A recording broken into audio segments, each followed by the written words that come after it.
अस्सलामुअलैकुम। मैं हूँ दुआ और आज हम बनाएंगे बैंगन का रायता। वैसे तो आप बैंगन का रायता पूरा साल बना सकते हैं, लेकिन ये खासकर गर्मी के मौसम में बनाया जाता है। तो आप बैंगन के इस मज़ेदार रायते को गर्मी की सौगात भी कह सकते हैं। इस मज़ेदार रायते को आप मेन डिश के तौर पर चावल या रोटी के साथ भी सर्व कर सकते हैं और साइड डिश के तौर पर रायते के तौर पर भी सर्व किया जा सकता है। तो चलिए मज़ेदार सा बैंगन का रायता बनाना शुरू करते हैं। मज़ेदार बैंगन का रायता बनाने के लिए यहाँ पर मैंने आधा किलो बैंगन लिए हैं। इनको अच्छे से वॉश करने के बाद अब छुरी की मदद से इन दोनों पर गहरे कट्स लगा लेंगे। कट्स लगाने के बाद अब हम बैंगन को ऑयल से ग्रीस कर लेंगे ताकि जब हम इसे जलाएं तो इसकी स्किन बहुत ही आसानी से उतर आए। साथ ही मैंने 2 मीडियम साइज़ के टमाटर लिए हैं, इनको भी ऑयल से ग्रीस कर लेंगे।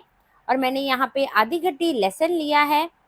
वैसे तो आप बैंगन को तवे पर भी सेक कर नरम कर सकते हैं, यानी कि गला सकते हैं, या फिर बैंगन को छोटे छोटे पीसेस में काट कर पैन में पका कर भी सॉफ्ट कर सकते हैं।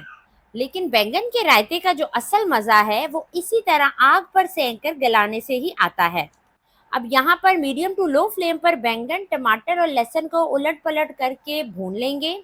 टमाटर और लहसुन को मुकम्मल नहीं गलाना है, बस टमाटर पर से स्किन उतरना शुरू हो गई है और लहसुन की स्किन भी ब्लैक हो गई है। तो अब इनको आग पर से हटा लेंगे। ये तकरीबन 30 टू 40% तक गल चुके हैं। बस इनका हल्का सा कच्चापन जो है वो ख़त्म हो चुका है। लहसुन को और टमाटर को थोड़ी देर के लिए थोड़े से पानी में डिप कर देंगे ताकि ये ठंडे भी हो जाए और जो ब्लैक पार्टिकल्स हैं इन पर लगे वो भी उतर जाए। और ठंडा होने के बाद इन्हें छील लें। अब हमने बैंगन को मुकम्मल तौर पर पका लिया है। बैंगन सिकुड़ गया है, इसका मतलब है कि बैंगन अंदर से बिल्कुल गल चुका है।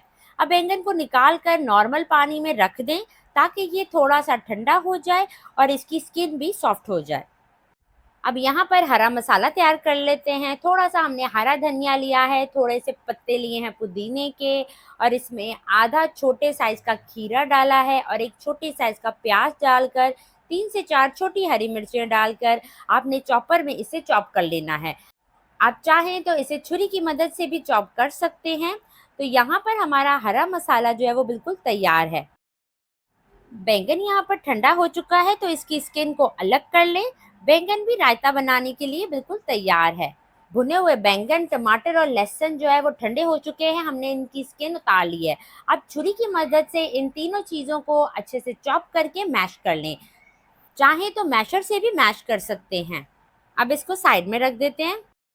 अब एक बोल में आधा किलो दही डाल देते हैं और उसके अंदर 1 टीस्पून भुना कुटा ज़ीरा डाल दें, 1 टीस्पून नमक डाल दें और हाफ़ टी स्पून पिसी हुई काली मिर्च डालकर इसे अच्छे से फेंट लें। इसी के साथ अगर आप मेरे चैनल पे न्यू हैं तो जल्दी से मेरे चैनल को सब्सक्राइब कर लें और सब्सक्राइब के बटन के साथ जो बेल का आइकन है उसे भी ज़रूर दबाएँ। अब इसमें डाल देते हैं जो हमने बैंगन, टमाटर और लहसुन को मैश किया था वो डाल देते हैं और इसे मिक्स कर लेते हैं अच्छे तरीके से। अच्छे से मिक्स करने के बाद अब जो हमने हरा मसाला तैयार करके रखा था वो इसमें डाल देते हैं। बहुत ही अच्छे तरीके से सारे अज्जा को हमने मिक्स करना है ताकि ये सारी चीज़ें यकजान हो जाएं। बहुत ही मज़ेदार और परफेक्ट बैंगन का रायता बनकर तैयार है।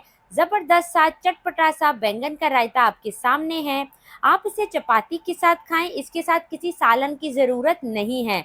ज़रूर बनाइएगा और मुझे बताइएगा कि कैसा बना। इसके ऊपर थोड़ी सी कुटी लाल मिर्च स्प्रिंकल कर दें और फिर इसे सर्व करें। ज़बरदस्त था ये रायता, आपने ज़रूर ट्राई करना है। वीडियो पसंद आए तो उसे लाइक करें। इसी के साथ इजाज़त चाहती हूँ। अपना ढेर सारा ख्याल रखिएगा, दुआओं में याद रखिएगा। अल्लाह हाफ़िज़।